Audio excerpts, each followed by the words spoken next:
Jonathan Ilboudou aux commandes de l'équipe du dimanche ce soir. Mesdames, Messieurs, bonsoir et bienvenue au 7 Info, retour sur Actu.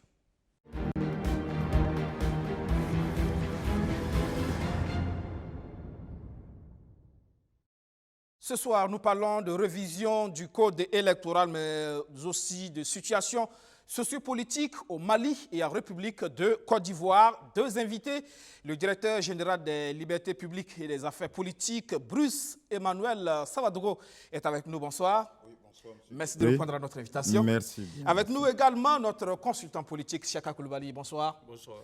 Le 7 Info, c'est donc parti avec cette adoption du code électoral révisé. 25 articles et un paragraphe retouchés dans le code électoral pour tenir compte du contexte sécuritaire dans l'organisation des élections de novembre prochain. Le projet a été adopté cette semaine. Le projet de loi modificatif portant code électoral a été adopté par une écrasante majorité de députés. 107 voix pour, 9 contre et 4 abstentions. Désormais, les obstacles juridiques dans le processus d'organisation des élections sont levés. Des élections qui pourront être validées même si elles ne se tiennent pas sur l'étendue du territoire au regard de la situation sécuritaire. Ça va nous permettre d'aller aux élections normalement, donc d'avoir des instruments juridiques qui protègent non seulement l'élection présidentielle, mais également les résultats qui vont en sortir tant au niveau du référendum, au niveau des présidentielles, au niveau des législatives, qu'au niveau des élections locales. En réalité, là, c'est une anticipation en espérant que d'ici là, la situation sécuritaire et le Covid vont trouver une sorte d'accalmie. Les modifications apportées au document ont fait l'objet d'un consensus entre majorité et opposition dans le cadre du dialogue politique. Mais bien qu'adopté par la majorité absolue des parlementaires, ce texte de loi modifié soulève tout de même de nombreuses inquiétudes chez certains députés qui refusent de subir le diktat des partis politiques, estimant que les acteurs ignorent très souvent les réalités sécuritaires sur le terrain. Parlons encore du consensus. Quand il y aura des morts sur le champ des élections, la classe politique ne sera pas responsable de ce qui sera passé. Si ce serait passé, monsieur le gouvernement, c'est vous qui êtes responsable de notre sécurité. Question sécuritaire, mais aussi de légitimité des élus qui seront issus de ces consultations. Le député Aziz Diallo parle d'une loi d'exclusion et d'attentat contre la démocratie. Officiellement, la Commission électorale nationale indépendante a fait cas de 22 communes où l'enrôlement n'a pas eu lieu. Des chiffres sous-estimés, selon certains députés. Moi, dans ma province, j'ai 91 villages qui n'ont pas été enrôlés, avec une commune entière, la commune de Lutrou. Et vous dites qu'il n'y aura pas de frustration. Allons-y, comme tout le monde est engagé dans cette démarche, fermons les yeux et on verra le reste. Et les conséquences, on les voit déjà venir. Il y aura des crises post-électorales. Parce que ce n'est pas concevable que des citoyens acceptent dans une province qui compte 200 bureaux de vote, que ce soit seulement 20 bureaux de vote qui désignent leurs députés. L'exécutif dit comprendre les inquiétudes des élus nationaux, mais estime qu'il n'y a pas de risque zéro. Simeon Savadogo rassure tout de même que tous les moyens seront mis en œuvre afin de minimiser les risques. S'agissant du vote des personnes déplacées internes, il a finalement été décidé qu'elles voteront là où elles se trouvent, a indiqué le représentant du gouvernement. L'ONA avait pourtant prévenu. L'opposition non affiliée dénonce une simple entente CFOP-APMP au détriment des textes communautaires qui souhaitent de larges concertations. Alors, l'ONA parle de code électoral anticonstitutionnel. Toute modification du code électoral avant de larges concertations avec l'ensemble des forces vives de la nation sera anticonstitutionnelle, prévient l'ONA, l'opposition non affiliée dans ses lettres ouvertes au président du FASO et aux députés de l'Assemblée nationale. Pour l'ONA, l'article 2 du protocole de la CEDEAO sur la démocratie et la bonne gouvernance du 21 décembre 2001 conforte juridiquement sa position. Cet article dispose en effet qu'aucune réforme substantielle de la loi électorale ne doit intervenir dans les 6 mois précédant les élections sans le consentement d'une large majorité des acteurs politiques. Pour l'opposition non affiliée, ce préalable n'a pas été respecté dans le contexte burkinabé. Elle estime que l'accord obtenu entre la PMP et le CFOP ne saurait être taxé d'accord issu d'une large concertation, puisque ne l'ayant pas impliqué, encore moins les OSI, les syndicats, les FDS ou les autorités religieuses et coutumières. Modifier le code électoral sans une large concertation reviendrait donc, selon l'opposition non affiliée, à violer des lois claires et des principes démocratiques solides et cache, je cite, une fraude préélectorale tendant à donner à certains acteurs une victoire électorale inespérée sur tapis vert. Évoquant la charte africaine de la démocratie, des élections et de la bonne gouvernance, ainsi que l'article 28 EF du projet de statut de Malabo de la Cour africaine de justice et des droits de l'homme qui stipule que toute modification substantielle des lois électorales sans consentement de la majorité des acteurs politiques est un fait constitutif du crime de changement anticonstitutionnel du gouvernement. L'opposition non affiliée en vient à la conclusion que le projet de modification du code électoral tel qu'envisagé engagera la responsabilité pénale et l'exclusion électorale de tous ceux qui le soutiennent conformément aux lois en vigueur. Ce qui n'a pas été autorisé à l'ancien régime ne devra pas être accepté pour l'actuel régime, mentionne-t-elle. L'opposition non affiliée invite donc dans ces deux lettres ouvertes le président du Faso et les députés à interrompre le processus en cours et à entamer de larges concertations telles qu'édictées par les textes juridiques. Elle prévient que tout entêtement laisse libre cours aux forces vives de la nation d'user de tous les moyens juridiques, politiques et démocratiques pour arrêter le processus de modification. Voilà, place à l'analyse. Nous sommes donc avec le directeur général des libertés publiques et des affaires politiques. Encore une fois, bonsoir. Alors, d'abord, qu'on s'entende, qu'est-ce qui change dans ce code électoral révisé? Alors, merci bien, monsieur Guébré. Je voudrais tout d'abord dire que ce qui a conduit les acteurs politiques et le gouvernement à changer, donc à modifier le code électoral, c'est deux raisons majeures. La première raison, c'est que le Covid-19 a perturbé le calendrier électoral. Vous vous souviendrez que la CENI avait lancé la période de révision des listes électorales et la révision des listes électorales a été suspendue pendant près de 2 mois. Ensuite, vous savez que, très bien, pour ce qui concerne la révision des listes électorales, il fallait également qu'un des documents majeurs qui pouvaient permettre aux électeurs de s'inscrire sur les listes, c'était les pièces d'identité, c'est-à-dire les CNIB. Et les opérations avaient également été suspendues, donc pendant près de 2 mois. Il y a, enfin, pour ce qui concerne la raison fondamentale, qu'il y a des situations actuelles que personne n'ignore dans notre pays. La question sécuritaire, et tout le monde en parle. Ce qui change fondamentalement dans ce code, c'est premièrement que les démembrements de la CENI, c'est-à-dire les commissions électorales d'ambassade et de consulat, demeurent parce que la CENI avait fait donc les consultations, avait pu mettre en place les démembrements à l'extérieur sur cette base avant la révision de janvier 2020. Ensuite, le deuxième changement majeur, c'est la prise en compte des cas de force majeure, de sorte que même si l'ensemble des bureaux de vote ne sont pas ouverts dans une circonscription électorale, qu'on puisse tenir compte des bureaux de vote qui sont ouverts et ainsi que de la liste électorale qui existe. Parce que c'est quoi? C'est une révision. On a une liste électorale originelle et il suffit donc d'enrichir cette liste électorale. Même si la CENI n'arrive pas à couvrir tout le territoire national, ce code permet à la CENI d'organiser les élections conformément à la liste existante.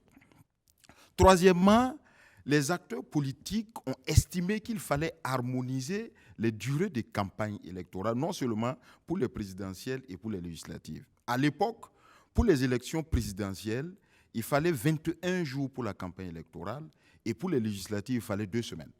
Les acteurs politiques ont estimé, d'autant plus que c'est des élections couplées, qu'il fallait harmoniser à 21 jours, non seulement pour les élections législatives, mais également pour les élections présidentielles. Il y a la réduction donc du délai de traitement des requêtes par la CENI. Il y a également la réduction du délai de dépôt des candidatures législatives qui passe de 70 jours avant donc, les élections à 60 jours justement pour pouvoir rattraper le calendrier qui avait été perturbé. Et ensuite, pour ce qui concerne les communicateurs, les journalistes, il y a cette question de campagne déguisée. Tout à fait. Et on disait en son temps à l'article 68 bis que 90 jours avant la campagne électorale, pas même avant les élections, avant la campagne électorale, et les partis politiques on ne pouvait pas couvrir donc, les activités des partis politiques parce que ça va être assimilé à des campagnes déguisées. Et enfin, il y a aussi les lieux destinés pour recevoir les affiches. En réalité, à l'époque, pour l'article 69, le code qui existait avant la révision disait que c'était les présidents de collectivités territoriales qui pouvaient donc choisir les lieux destinés aux affiches. Et cette fois-ci, la modification intervient en disant que les présidents de collectivités choisissent les lieux, mais les partis politiques ont la possibilité de demander l'autorisation des maires pour tout autre lieu pour pouvoir afficher donc, voilà, les trucs qui concernent le parti politique. Donc voici en gros les grandes modifications. Le délai donc, pour les traitements de requêtes qui passe de 7 jours à 72 heures. C'est bien ça. Voilà. Et effectivement, pour la campagne déguisée qui passe de 90 jours à 30 jours avant la campagne électorale. D'accord. Voici donc pour ce qui change justement. Alors, loi anticonstitutionnelle. Selon l'opposition non affiliée, à partir du moment où ils estiment qu'il y a des tests communautaires qui n'ont pas été respectés. Mais aussi les tests communautaires, mais au-delà, c'est aussi que le suffrage universel, parce qu'ils estiment que désormais, on peut se permettre de valider des élections quand bien même des Burkinabés n'auraient pas voté. Vous parlez de l'opposition non affiliée. Non affiliée. Bon, justement, moi je suis technicien, hein, je parle en tant que technicien ici et je voudrais rappeler qu'il n'y a pas deux types d'opposition au Burkina. Il y a l'opposition politique reconnue par nos textes, notamment donc la loi 09/2009 qui parle du statut du chef de file de l'opposition politique. Et je voudrais préciser à l'ensemble de nos téléspectateurs que le porte-parole attitré, ce qui ne se dit jamais, de l'opposition politique, c'est le chef de file de l'opposition politique. Je pourrais comprendre, effectivement, qu'il y ait des partis politiques... Attends, qu'on se comprenne, parce que selon le professeur Abdoulaye Soma, qui est constitutionnaliste, la loi a été révisée entre-temps et qui fait en sorte que les partis politiques de l'opposition ne sont pas obligés de faire leur déclaration au niveau du CEFOP pour être reconnus comme tels. Même à l'époque, les partis ne faisaient pas leur déclaration auprès du CEFOP. C'est l'article 4 de la loi portant statut politique, statut du chef de file de l'opposition politique qui a été modifié en 2013. Et que disait cet article, l'article 4 ? À l'époque, l'article 4 disait que pour être parti politique de l'opposition, il fallait faire une déclaration officielle et transmettre une copie au chef de file de l'opposition. Il ne s'agit pas ici d'affiliation ou de non-affiliation. Et l'article 4 a été révisé en 2013. Et on dit que pour être parti politique de l'opposition ou de la majorité, il faut faire une déclaration officielle et transmettre une copie au ministre en charge des libertés publiques. Il ne s'agit pas d'affiliation ou de non-affiliation. Il s'agit que, je précise... Une déclaration officielle, ça ne veut pas dire forcément que... on fait une adhésion au CEFOP. Ce n'est pas une adhésion, même l'ancienne loi ne parlait pas d'adhésion. L'ancienne loi parlait qu'il faut être donc parti politique de l'opposition. Je précise que la loi qui n'a pas, la disposition qui n'a pas changé, c'est quoi? La disposition qui n'a pas changé, c'est l'article 14. Ça n'a pas été fait l'objet de modification. Le chef de file de l'opposition politique, qui est le parti politique de l'opposition ayant plus de députés à l'Assemblée nationale, est le porte-parole attitré de l'opposition politique. Bon, ici, ce sont des débats. Moi, je ne parle pas de constitutionnalisme. Je pense que la vocation d'un parti politique, ce n'est pas de rester dans l'opposition, dans la majorité. La vocation, c'est d'aller à la conquête de l'électorat. Les débats sur le fait qu'on est de l'opposition affiliée ou de l'opposition non affiliée. La notion de large concertation, oui. Cette notion-là, est-ce que dans ce contexte précis, de dialogue, CFOP, APMP, on peut dire on peut parler de large concertation. Moi, je confirme que c'est une large concertation, je m'explique. Le statut de chef de file de l'opposition dit que le président du FASO ou le chef du gouvernement, sur des questions d'intérêt national, peut faire appel au chef de file de l'opposition politique, au parti politique donc de l'opposition, pour des questions d'intérêt national. Ce qui s'est passé en 2019, c'est quoi? C'est un dialogue politique. Et dans ce statut de chef de file de l'opposition politique, on parle bel et bien de dialogue politique. Les partis qui sont allés à ce dialogue politique représentaient toute l'opposition politique et représentaient également la majorité. Il y a des partis qui ne sont pas, encore une fois... Mais c'est leur droit. C'est leur droit. Le large consensus, comme je l'ai dit, le ministre d'État l'a dit lors de sa conférence de presse, ne veut pas dire unanimité. Il ne s'agit pas ici que l'ensemble des 189 partis politiques existants au Burkina Faso on ne parle pas d'accord d'unanimité, mais au moins de concertation. Mais il faut les consulter. Les concertations ont eu lieu avec des PV qui ont été largement signés. Parce que et dans tous les quand cas, vous écoutez, par exemple, les partis politiques membres de l'ONA, ils estiment quand même qu'ils sont assez nombreux. Ah oui? Beaucoup plus nombreux que les partis qui ont fait l'adhésion au CFOP. Monsieur Guébré, je voudrais vous dire qu'il ne faut pas confondre une stratégie politique avec la réalité politique. Les partis politiques de l'ONA qui nous ont transmis leur déclaration, c'est 6 partis politiques qui ont signé. Et oui, ce sont 6 partis politiques que je voulais le préciser parce que l'opposition politique, en réalité... le professeur Soma estime que d'office... 8, je m'excuse, 8 partis politiques. Le professeur Soma estime que d'office, à partir du moment où un parti ne fait pas partie du CFOP, ce parti est d'office de l'opposition non affiliée. Ça, c'est sa conception des choses. Moi, je ne voudrais pas cristalliser les débats autour du professeur Soma, fût-il constitutionnaliste. Non, moi, je parle ici des textes. Il est le président de l'ONA. Bien, il est le président du parti Soleil Levant, je pense. Il n'est pas... L'ONA, nous n'avons pas encore reçu de documents concernant l'ONA à notre niveau, au niveau de la DGLPAP. Soit, je voudrais comprendre que des partis politiques de l'opposition puissent se regrouper et avoir des stratégies politiques justement pour influencer le débat politique et apporter leur contribution à la vie et à l'animation de la vie politique. Ça, c'est leur droit. Et je voudrais justement, pour les idées qui sont dégagées dans ça... Ils ont également parlé, au-delà justement des partis politiques de l'ONA, c'est aussi l'ensemble des forces vives. Ils ont parlé des syndicats, des OSI, qui auraient pu être également donc, consultés dans ce cadre-là. Vous savez, ce débat sur la question des acteurs politiques, là, nous pouvons prendre plus d'une semaine pour en parler. S'il faut élargir ce débat sur les acteurs politiques... C'est une question d'intérêt national quand même. Oui, mais bien sûr, mais vous l'aurez constaté, c'est une question d'intérêt national. Ça n'a pas été une question anodine. Le dialogue politique a été une question d'intérêt national qui a abouti à des conclusions. Et vous l'aurez vous-même remarqué, au niveau de la députation, au niveau de l'Assemblée nationale, les gens ont parlé. Mais sur les 120 députés qui existaient, combien ont voté? C'est 107. Combien n'ont pas voté? 9 députés n'ont pas voté. 4 se sont abstenus. La stratégie politique est très différente de tous les débats qui se mènent. Hein. C'est très différent. Parce qu'il ne faut pas impliquer implicitement les syndicats qui n'ont pas parlé de ça, indiquer la société civile qui n'ont pas parlé de ça, parce qu'on est acteur politique.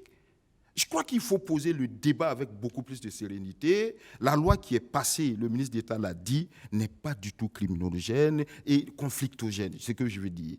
C'est une loi, ça fait partie d'une concertation. Et je précise qu'au niveau du chef de file de l'opposition politique, ça ne passe pas comme il est à la poste. Hein. Il y a des débats très houleux avant qu'il y ait consensus à leur niveau pour rencontrer la majorité présidentielle. Mais le rôle d'un parti politique, c'est quoi?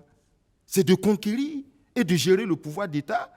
Mais moi, j'ai entendu des gens qui disent « Ah oui, c'est un deal entre... » Mais le rôle d'un parti de l'opposition, c'est de conquérir le pouvoir d'État. Vous pensez qu'ils ont intérêt à faire un deal avec n'importe quel parti ou des partis politiques de la majorité pour arriver au pouvoir? Non, il faut poser calmement le débat. Vous savez pertinemment que déjà, dès l'annonce du dialogue qui a eu lieu, effectivement, beaucoup d'autres acteurs non politiques justement ont contesté cette forme de dialogue Ils ont estimé qu'il fallait l'ouvrir davantage. Oui. Je pense qu'à l'époque, même au niveau de la présidence, il a été question que par la suite, d'autres acteurs allaient être pris en compte. Finalement, ça n'a pas été le cas. Et est-ce que justement, ils n'ont pas raison quand ils disent que c'est un deal entre CFOP et APMP? Je voudrais conclure sur ce sujet. Je voudrais donc qu'on puisse s'entendre sur ce sujet. La question du dialogue politique qui a concerné les questions politiques d'intérêt national, quand le président du FASO a intervenu sur ce sujet, le large consensus qui s'est dégagé ou la consultation des acteurs politiques concernait plutôt la question de la réconciliation nationale. Je ne dis pas que pour ce qui concerne le code électoral, il n'y a pas que les gens ne donnent pas leur avis. Et je précise que le débat sur le code électoral, lorsque vous engagez ce débat au niveau du ministère en charge donc de l'administration du territoire, vous concertez des acteurs.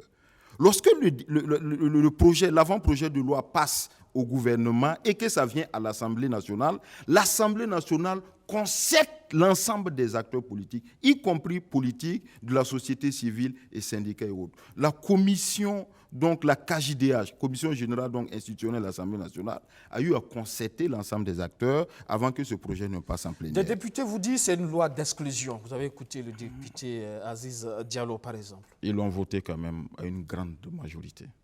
Lui l'a pas voté. Il estime que effectivement c'est une loi d'exclusion, ça exclut des Burkinabés et ça c'est une réalité quand même. Non, on ne peut pas être d'accord avec ça.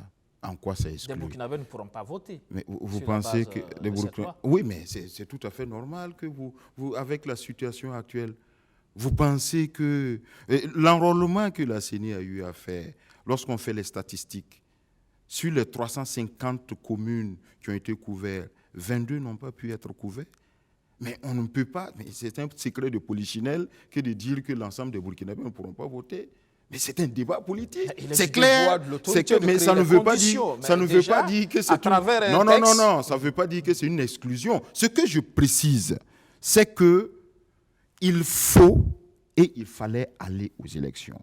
Il y avait le débat que, est-ce qu'il faut faire les élections parce que nous sommes en période d'insécurité, il faut attendre que les questions se tassent là, alors qu'on ne sait jamais quand est-ce qu'on peut arriver donc à tasser ces questions avant d'aller aux élections. Les acteurs politiques ont dit, le délai et le programme, le calendrier électoral doit être impérativement respecté pour le 22 novembre. Et c'est ce qui a été opérationnalisé avec la Seka Coulibaly, finalement, pour lui, on l'a vu quand même, ces députés qui s'inquiétaient par rapport à cette loi. Oui, tout à fait. La question de la concertation qui devrait être large, par exemple. Oui, c'est sur ce point, effectivement, que je voulais placer un mot pour peut-être dire au DG qu'en réalité, on comprend tous la configuration normale de la démocratie, de la République, de l'État de droit, qui est que, et la Constitution le consacre d'ailleurs, que les Burkinabés s'organisent en partis politiques et que ces partis politiques ont des prérogatives, notamment au-delà de rechercher le pouvoir, mais aussi contribuer à l'animation de la vie politique. La concertation entre les deux grandes familles politiques qui existent dans le pays est tout à fait valable. On ne revient pas en fait là-dessus. Seulement, certains acteurs estiment que le contexte national est tel qu'il faut aller cette fois-ci au-delà du minimal, disons des concertations minimales qui sont faites, qui concernent donc la majorité et l'opposition officielle. C'est ça, en fait, qui est évoqué. C'est pour dire que, puisqu'il y a d'autres acteurs qui sont concernés en pratique pour la situation sociopolitique séreine et des élections pacifiques, autant les impliquer dès le départ à des concertations, de sorte qu'il y ait le moins possible de réactions négatives. C'est ça, en fait, qui justifie que des acteurs vous disent que oui, le consensus n'est pas suffisant.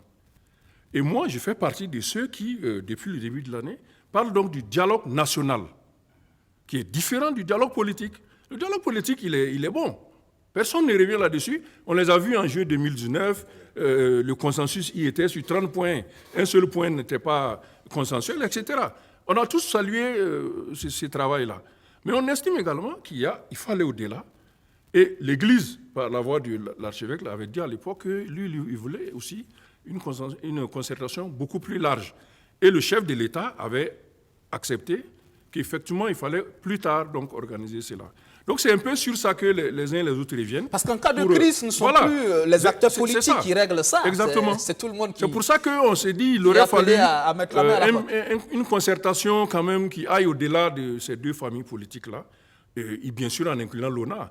Parce qu'au-delà des aspects administratifs, on comprend très bien que la structure des dispositions juridiques à l'heure actuelle permet à tout regroupement des partis de se former et de s'exprimer sur les questions, puisque c'est constitutionnellement un droit qui leur est fait.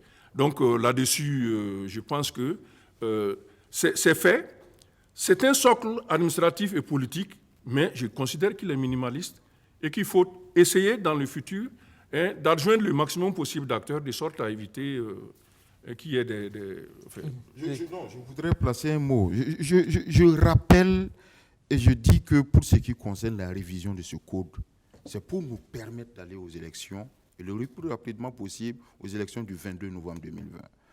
Et vous vous souviendrez que même dans le dialogue politique, vous savez, il y a une révision, au-delà donc des dispositions qui ont été donc prises en compte, il y a une révision intégrale du code électoral qui va advenir. Et en ce moment, on n'a pas le choix que d'aller vers des acteurs également. Parce que depuis 2015, même le code qui a été révisé en 2015 sous la transition, des acteurs ont appelé de tout leur voix à ce qu'on puisse revoir encore certaines dispositions. On a des rapports du CGD, des rapports d'autres acteurs de la société civile que nous mettons ensemble et nous allons faire une révision intégrale de ce code-là. Mais nous disons que pour les élections du 22 novembre, il faut nous permettre de faire ces élections-là pour éviter un vide constitutionnel. Mais est-ce que pour aller plus rapidement, ça empêche qu'on consulte d'autres acteurs, justement? Oui, mais on a consulté des acteurs. Voilà. Siaka, sur la question de l'exclusion, vous pensez qu'il y a exclusion ici? C'est embêtant, cette question, dans la mesure où moi, je suis de ceux qui estiment que cette partie de la révision n'était pas nécessaire. Quand j'ai vu la loi modificative qui a été adoptée, j'ai compris pourquoi le gouvernement et l'Assemblée ont tenu à faire la modification. Parce que je pensais au départ que ce n'était que cette partie, article 155 et autour, qui était concernée, qui concerne donc cette histoire de communes qui ne seront pas parties de l'élection. Mais en réalité, j'ai vu qu'il y avait beaucoup d'autres dispositions qui ont été retouchées, qui peuvent expliquer pourquoi le gouvernement et l'Assemblée ont tenu à le faire. Donc là, il n'y a pas à revenir. Mais sur ce point précis de la disposition qui a été ajoutée, l'alinéa qui a été ajouté, notamment l'article 155, disant que toutefois, si dans certaines communes on n'arrivait pas, moi je trouve que le fait de mentionner ça dans la loi, c'est donner une base juridique à une forme d'exclusion. Effectivement, on aurait pu, et le DG lui-même l'a signalé, qu'en temps normal, il n'y a pas de situation idéale. Il n'a jamais été organisé une élection où tout le monde a pris part. D'abord, les gens ne s'inscrivent pas tous. On en parle tout le temps.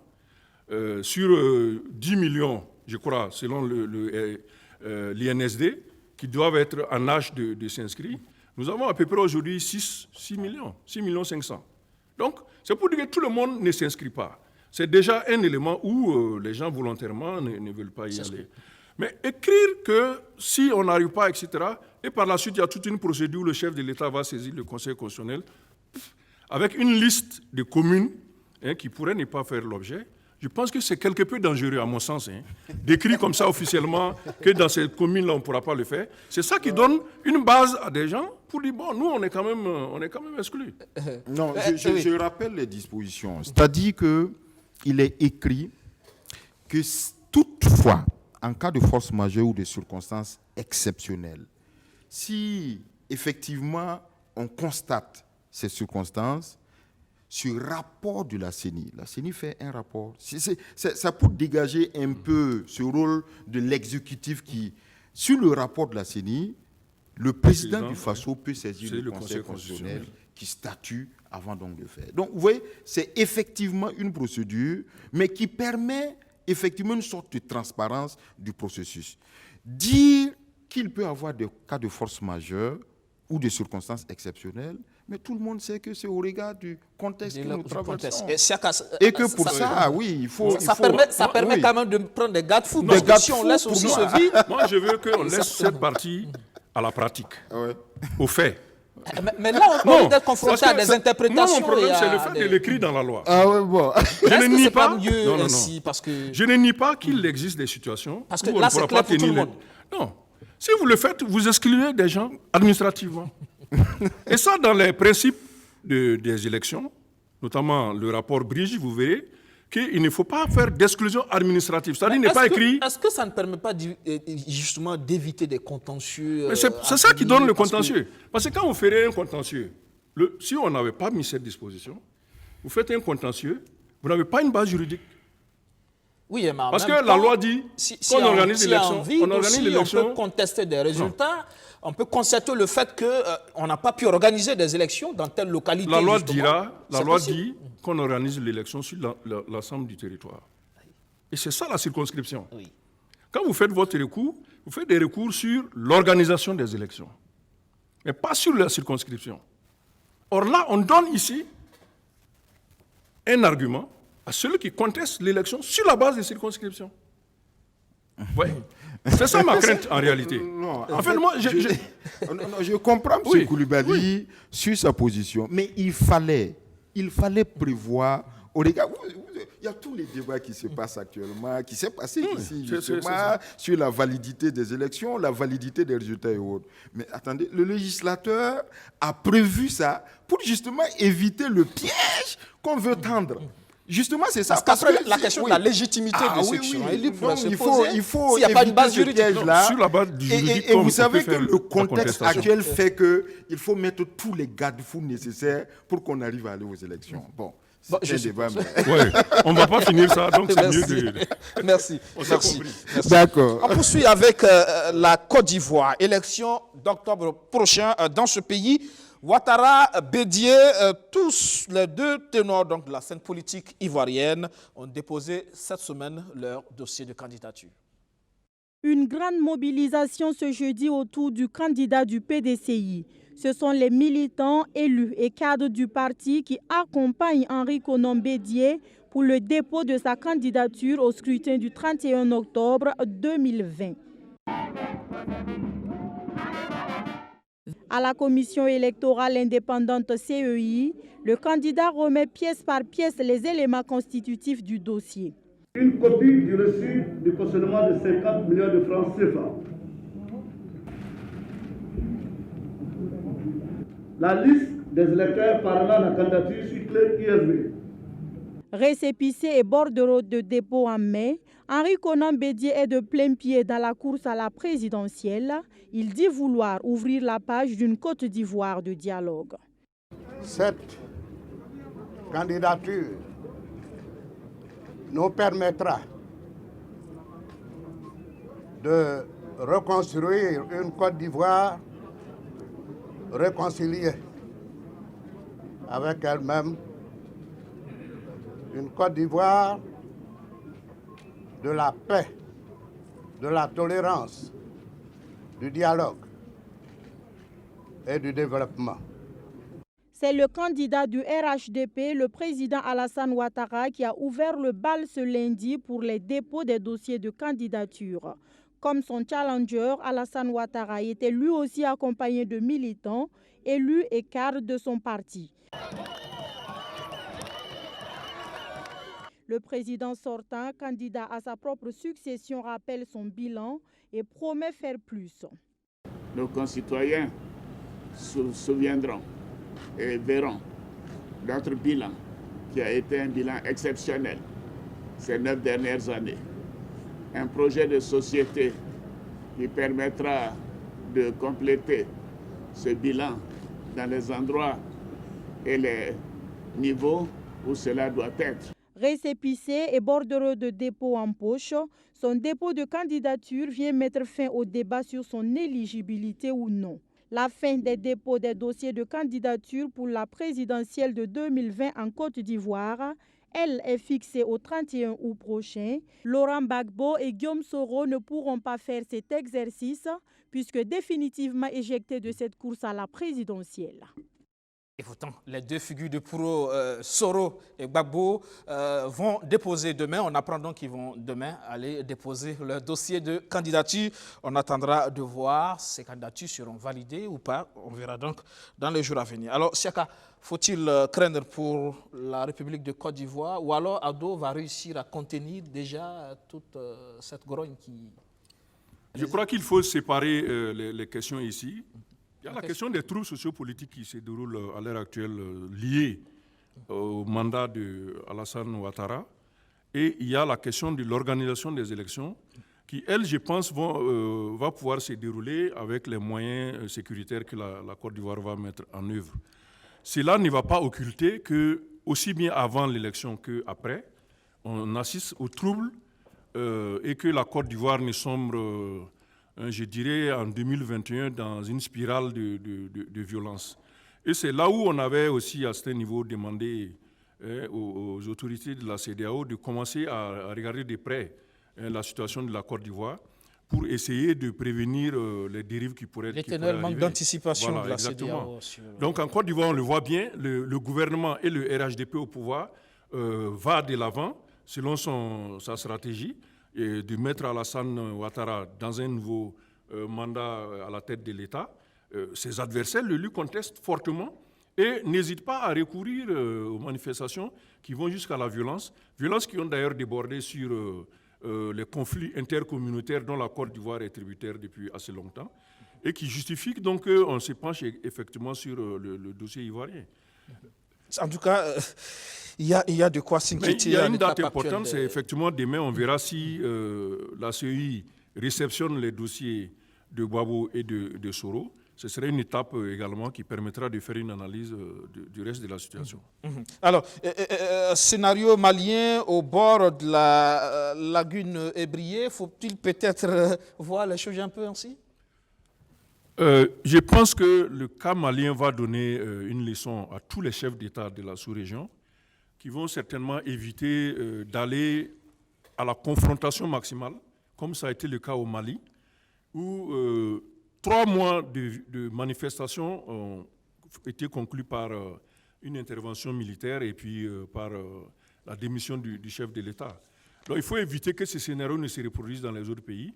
En premier lieu, la Côte d'Ivoire, qui a d'ailleurs été au premier plan dans les négociations au niveau du Mali, faire en sorte que dans ces pays, il n'y ait pas le même développement négatif qui a eu lieu au Mali, si on peut l'appeler ainsi.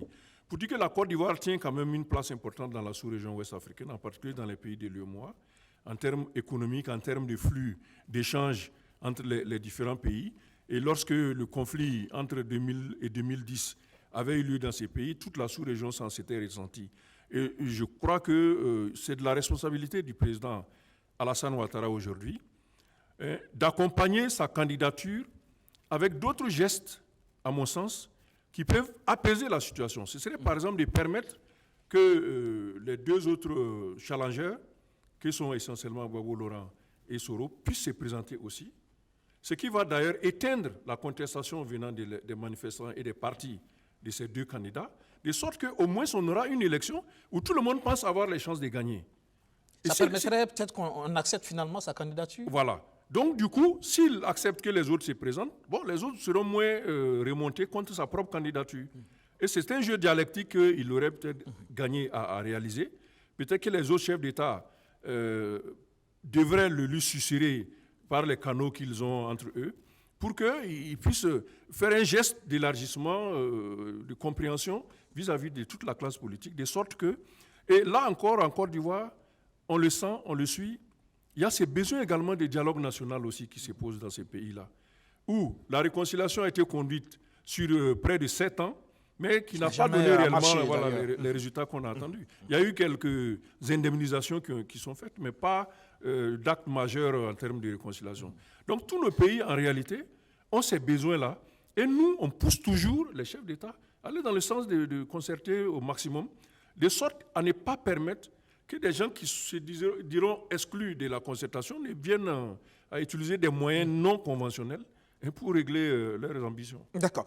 Au Mali, la CEDEAO persiste et signe justement. Les chefs d'État de la communauté économique des États de l'Afrique de l'Ouest ne reculent pas. Ils maintiennent les sanctions contre le Mali au cours d'un sommet extraordinaire par visioconférence cette semaine.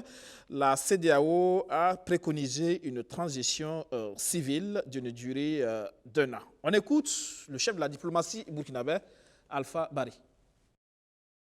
Le sommet a pris acte de la démission du président Ibrahim Boubacar Keïta et suite donc à cette démission, le sommet aussi a constaté avec donc satisfaction la libération du président Ibrahim Boubacar Keïta et des officiels comme le Premier ministre, le président de l'Assemblée nationale.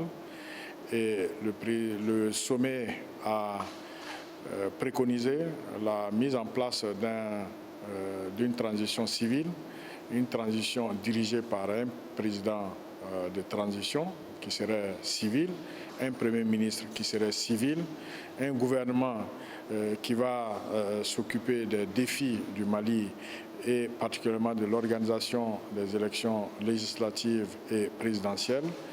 Et le sommet a également décidé de la mise en place d'un groupe de contact international qui va être présidé par le médiateur, le président Goodluck Jonathan.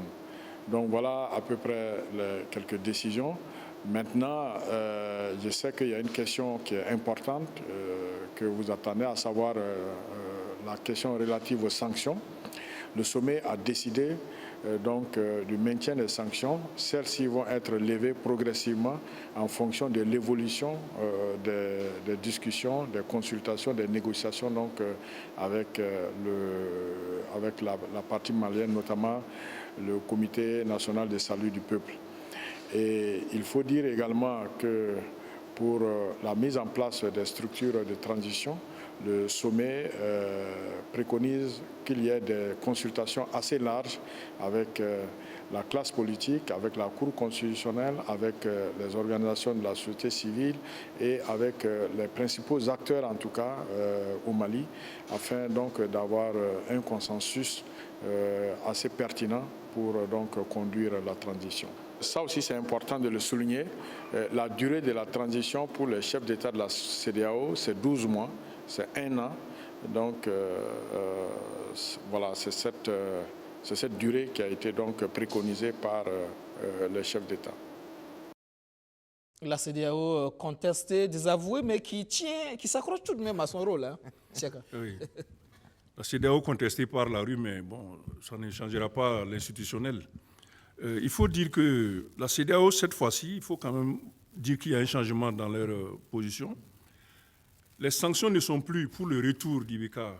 Tout à fait. Ça, c'est acté. On tourne la page Ibeka. Mais il s'agit maintenant de modeler ensemble la transition.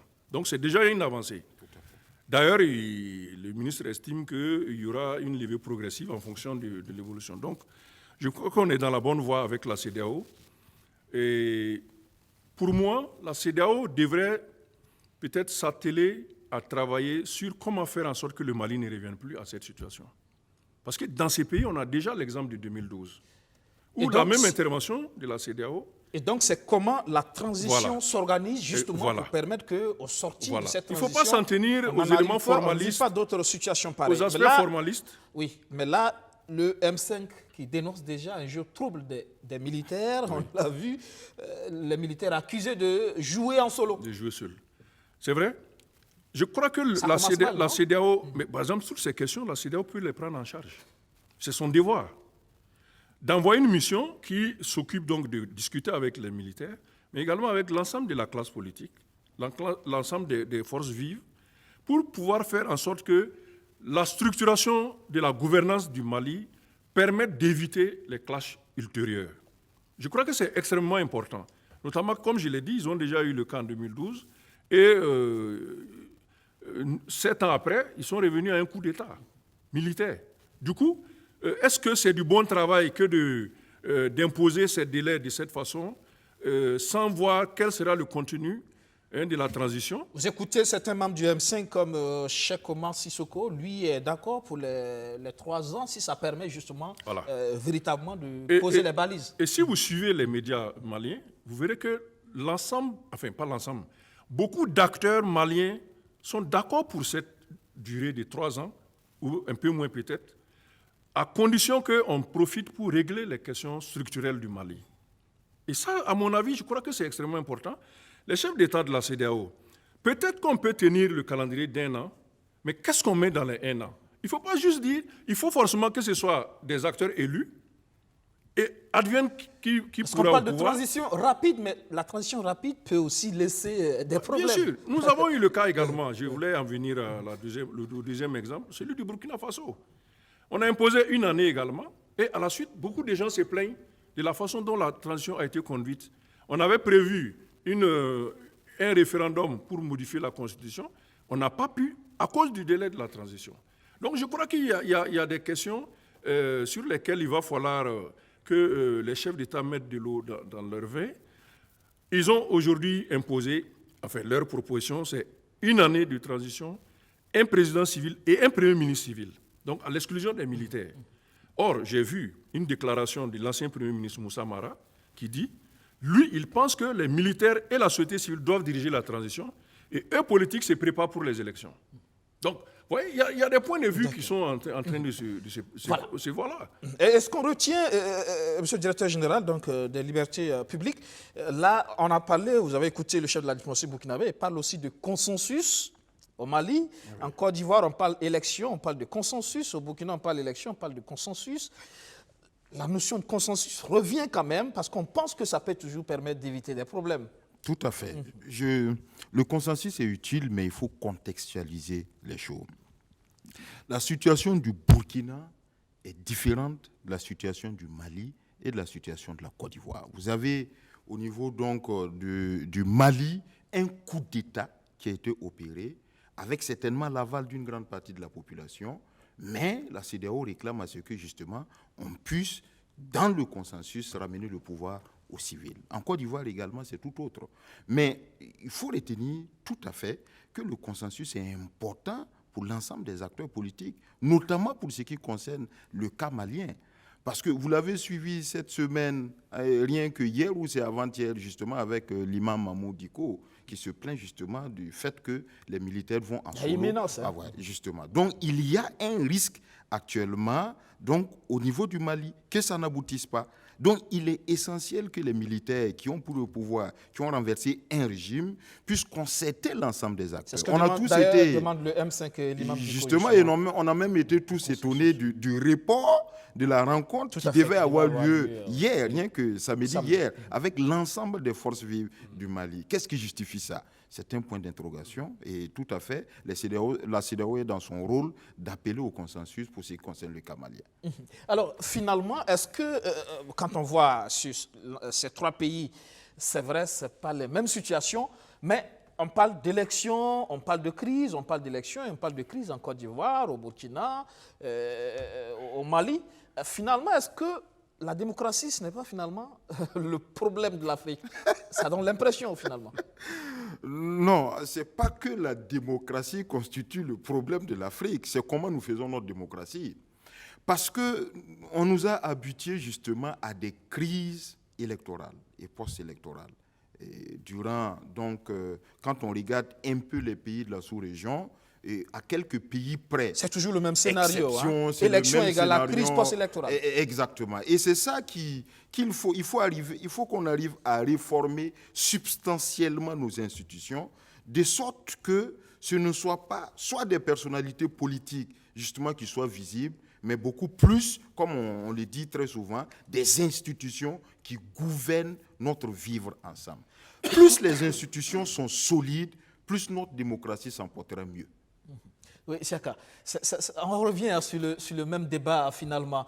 L'Afrique qui a du mal à vivre sa démocratie dans le sens justement d'apporter le développement parce que la démocratie devient un problème, crée des crises et donc freine le développement. Oui, moi je réfléchis beaucoup à ces questions depuis assez longtemps. Il se trouve que dans le contexte africain, la démocratie a été une proposition externe, qui est venue avec la coopération, je ne dirais pas la colonisation, mais avec la coopération multilatérale. Nous avons adopté ce modèle-là, sans qu'on ait pris garde que la démocratie, il y a deux grandes dimensions dans la démocratie.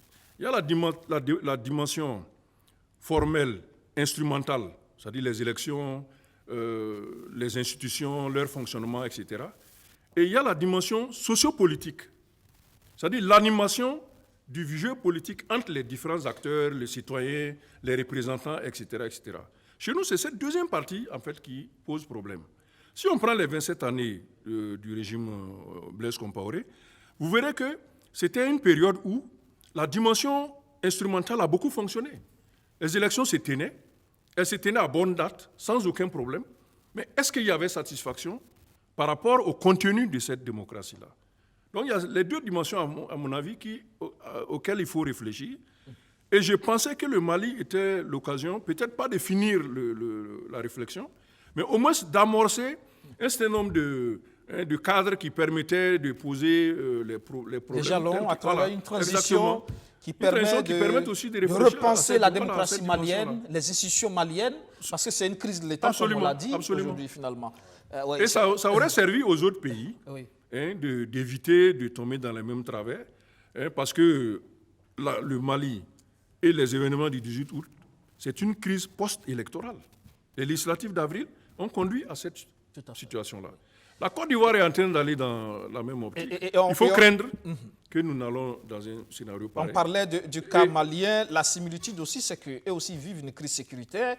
Et on sait aussi que déjà, le deuxième mandat d'IBK, effectivement, aussi a été dans certaines localités. Les résultats ont été contestés. Les législatives, c'était la même situation. Donc, quoi qu'on dise, la question reste posée. Est-ce que, justement, il n'y a pas une dimension... notre code électoral n'est pas chrysogène, comme on l'a dit. Est-ce que, justement, il ne faut pas craindre aussi que le cas malien aussi... Non. Vous voyez dans quel contexte le code a été adopté. Je crois qu'il ne faut pas cristalliser le débat sur le fait que notre code soit... Mais écoutez, 107 députés sur 120 et aucune contestation. Et on n'appelle pas une contestation. Les avis que les gens donnent, c'est tout à fait normal. Vous savez, IBK a été élu pour son second mandat. Il a été, mais n'empêche qu'il est parti avant. Oui, mais il y a eu plein de contestations. Oui. Vous avez eu des contestations dans la rue et tout ce qui s'en est suivi. Non, moi, on est d'accord que des gens puissent donner leur avis par rapport donc au code électoral. Mais DG, actuellement, les gens ne se limitent pas à donner leur avis. C'est pour ça que nous craignons que les situations comme le Mali arrivent. Les gens ne se contentent pas de donner leur avis. Prenons le cas du Burkina. Nous avons eu des élections en 2015 qui ont été considérées comme des élections parfaites pour tout le monde, avec un élu, etc., etc. Mais seulement 15 jours après sa prise de pouvoir, on a eu les premières attaques terroristes. Donc, qu'est-ce qui nous dit que ces gens auraient pu aller également voter quelqu'un? Et les revendications qu'ils ont, ils auraient pu les inscrire dans le cadre électoral. C'est pour dire que cela n'est pas suffisant de régler cette dimension des élections, vos 107 députés qui ont voté la loi électorale. Mais il faut aller au-delà pour sécuriser la loi électorale encore. Au-delà des 107 députés, je vous exhorte à faire plus, aller au-delà et aller vers d'autres acteurs pour éviter que des gens ne se saisissent de l'argument pour engager d'autres types d'actions. Non, c'est ce qui est fait et c'est ce qui se fera, ce qui va continuer à se faire. Non. Loin de toute polémique, je précise à nouveau que ce code a fait l'objet d'une concertation. Et la concertation... Large. Il ne faut pas oublier que ça fait l'objet de débats très houleux jusqu'à ce que les gens puissent s'entendre. Pour le cas malien, le M5 n'a jamais été d'accord avec ce qui s'est passé pour les élections. Ici, nous avons des opposants et pas des moindres. L'UPC, le CDP, l'ADF-RDA, tous les grands partis qui existent dans notre pays sont d'accord avec ce qui a été donc inscrit dans le électoral. D'accord, c'est leur état-major et ils sont d'accord avec ça. Et bien, ceux qui ne sont pas d'accord, c'est tout à fait leur droit. on ne dit pas qu'il faudrait que l'ensemble... C'est cela aussi la démocratie. Ouais, c'est ça aussi la démocratie. Il faut savoir accepter ça aussi. Ok, d'accord. Voilà, tout à fait. Merci, monsieur le directeur général. On termine cette info, on parle encore de cohésion et de bon voisinage à la cité Abdoul Service de Zaktouli. Cela a été célébré à travers le sport. Un tournoi de football pour renforcer les liens dans la cité Zaktouli 1 de Abdoul Service International. Au terme du temps réglementaire, Piment Vert de Zaktouli et l'équipe du dimanche matin sont au coude à coude, un but partout. Il ne reste plus que l'étape des tirs au but pour départager ces deux formations. Plus efficace face au but, les joueurs de Piment Vert de Zaktouli sanctionnent l'équipe du dimanche matin. Ils remportent la coupe de l'amicale des habitants de la cité Zaktouli 1 de Abdoul Service International.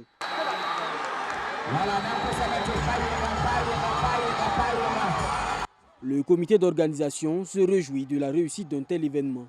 Au début, on n'avait pas assez de courage. On avait peur comment ça va se passer, vu le contexte national qui est vraiment... l'économie est vraiment touchée, on avait peur. C'est au-delà de nos attentes, franchement. Beaucoup de buts marqués, moins de blessés. Vraiment, tout s'est bien passé. Au niveau de l'organisation, on a pu prendre tous les frais en charge. Je suis un chef coutumier très comblé ce soir parce qu'on a vu deux équipes qui se sont affrontées, qui ont produit un joli football. En tout cas, c'était un match très plaisant. Nous tenons à féliciter les deux équipes. Également, congratuler aussi le président du comité d'organisation et son staff qui a œuvré pour que cette finale puisse se tenir, toute la compétition et d'ailleurs. Donc nous tenons aussi à les remercier pour l'action, une première action qu'ils ont déjà posée. 32 matchs en tout ont été disputés au cours de ce tournoi. Objectif, renforcer la solidarité et l'unité entre les jeunes de Zaktouli et environnants. Nous sommes voisins, mais très souvent on ne se connaît pas. À travers les activités culturelles, les activités sportives, ça permet aux uns et aux autres de se connaître et certainement de tisser d'autres types de relations. Et tout ce qui est activité qui permet de rendre plus agréable le vivre ensemble, la cohésion sociale, les retrouvailles et surtout une activité sportive qui permet qui contribue à maintenir les gens en bonne santé pour pouvoir développer des activités économiques, qu'elles soient privées ou publiques, qu'elles se passent dans le domaine du commerce, de l'industrie ou de l'artisanat. Nous pensons que c'est une très bonne chose, c'est pour cela que nous sommes venus ce soir. Après ce succès, l'entreprise Abdoul Service International compte étendre l'organisation de cette initiative à l'ensemble de ses sites à Ouagadougou et Boubou-Dioulasso. Le monde que nous avons vu ici vraiment nous amène encore à encourager ce genre d'activité parce que vraiment c'est un facteur qui crée une cohésion sociale, c'est un facteur qui rassemble et nous sommes prêts à encourager encore cette activité et étendre même ça sur nos différents sites. Il y a Boissa, il y a Ouagadougou, il y a Sava, il y a Zaktouli 2 à côté, il y a Silmigou. Le président directeur général d'Abdoul Service International était l'invité d'honneur de cette cérémonie. Il offre 1 million de francs CFA à Piment Vert, l'équipe championne, 500 000 francs CFA à l'équipe du dimanche matin classée 2e, 300 000 à celle arrivée 3e et 200 000 francs CFA pour la 4e. Le comité d'organisation reçoit également 1 million de francs CFA d'Abdoul Ouedraogo. Les arbitres, les animateurs et les hôtesses repartent avec 50 000 francs CFA par entité. C'est là quand même un plus, un bel exemple. On parle de cohésion, c'est important, le vivre ensemble, tant prôné, ça commence là par le voisinage. Oui. Non, c'est tout à fait louable l'activité qui a été réalisée. Et je pense qu'il y en a beaucoup d'autres qui se réalisent. Peut-être que la couverture n'est pas suffisante. Le ministère a pris en charge la question de la cohésion. Et c'est peut-être un peu dans tous ces sens-là que nous faisons les critiques concernant l'ajustement des textes pour aller dans le sens de cette cohésion aussi. Et les activités que les acteurs non étatiques peuvent réaliser, qui accompagnent les orientations politiques de l'État. Pour cette question spécifique de la cohésion sociale, je suis tout à fait preneur. Et c'est pour dire qu'il faut que beaucoup d'autres acteurs s'inscrivent dans cette dynamique-là, de sorte qu'on réussisse, au-delà de la voie politique et de la voie militaire, à résorber les contradictions qui existent entre les Burkinabés. S'il n'y a pas encore de cadre officiel pour en discuter, qu'au moins la pratique sociale permette donc de régler ces questions-là. Voilà, le promoteur donc Abdoul Service qui ne s'arrête pas à la construction de logements, mais qui veut intégrer cette dimension, c'est-à-dire créer la bonne entente entre donc les résidents de ces différentes cités. Vous avez en charge la cohésion sociale justement au niveau de l'administration territoriale. Oui, je pense que c'est de bonne guerre et il faut encourager de telles initiatives.